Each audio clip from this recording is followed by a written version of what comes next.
بسام الاسطوره الحقيقي. حديث الرابرز كلهم تعالوا لي دلوقتي هوريكم. رجعوك لهم. ما حدش له فضل عليا في شيء، ده انا بدات لوحدي ولوحدي هرتق انا وحش بفتري على اللي مرازيني ملهوف اني ياكل من لحمي في زلتي لو قوتي الحاليه القاك ودي مصيبه لاني يا دوبك بحمي وابتدي الحرب اللي اثبت فيها ان اغلبكم مقاموا في الفن تحت جزمتي.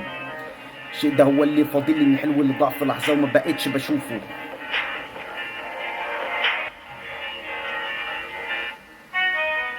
الشيء ده هو اللي فاضل لي من الحلو اللي ضاع في لحظه وما بقتش بشوفه. همشت تقريبا كل شيء لاجله اي شيء تاني غيره، سبته بظروف وانت وصلت بالحكم ما انا حاربت لوجوده. ملخصين اللي بقوله ما تفكرش انك تتحدى واحد لما اللي وصل اللي فيه ده وصل له بمجهود. ابوكوا كان فين لما وقعت والشعر في كلامكم ليا بعد ايه بتقولوا؟ استكوا لنفسكم الاول بعدين انصحوني قولوا لي اعمل ايه وما اعملوش. ببص لابعد من معنيك بتودي قاتلهم بالحق ده كيف في كتاب تفهمش اوقف لو في سيف في رقبتي اتولدت وهتوفى بالشيء ده بدم. ولعلمك لو فاكر اني عادي زيك زيهم يبقى انت لسه مش قاريني.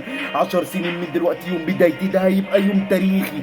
انا كنت غبي لما كنت فاكر ان الفرصه مش هتيجي فعملت حسابي لكل خطوه جايه فمالك النهارده وبكره في ايدي.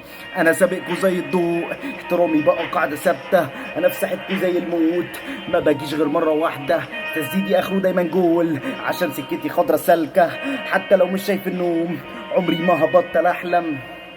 اسمع دي بقى عشان بص هفشخ الرابرز دلوقتي. هوريهم قوتي في الحته دي.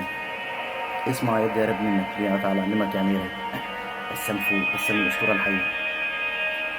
مهما يطلع ما يجيني الزمن بكمل واقول ده نصيبي واتقسم عشان يا ما ندمت سنين على اللي اختفى وفهمت اني مش بستفيد من ندم من بطلع يبقى اللي انا فيه من العدم عشان ابني بايدي طريقي للسما لاني ما جيتش من عيله غنيه. العيله الغنيه هتيجي من انا فلما اكتب عن وساخه الوسط ده مش معناه اني بذكر له مطالبي بتكلم عن اللي مضايقني كشخص فمش مهم تبقوا كلكم في صف. لو حقي في السما هستنى للاخره وفي الدنيا هتوب له واسجد له واصلي. لو حقي موجود تحت الارض هجيب حتى لو اضطريت ان احفر له بضوافري. دي مش مجرد طاقه مبتدئ انا هنا من زمان بس الفن هابط مكتسح بالنسبه لهم في المجال. انا زي مواطن مختلف عشان مش زيهم نمطي انا مصاري مختلف مع رؤين وانا متعتي انا ازود نار المتابع عشان رغم اني ببدا صنف قاتل محترف زي الين في الفضاء. انا نجم ساطع بطفل لكن في حرب انا نازك الارض قادم مندفع. انت لو طلعت بالحرب بخساره منظم مش ببص ورا ظهري عمري الماضي ما اتفق. مفيش حد في البشر كامل اوصف مكتمل ده السبب مديني كوره باخطائي معترف انا متصاب منهمك بس رغم اني واقف للجمهور وانا في طريق طلقات ما زلت صامت واحد زي ما انا ثابت لمماتي كل ما ابقى في وحدي انا تلقائي متزن. تعرف تعملها الحرب دي؟ بسام الاسطوره الحقيقيه.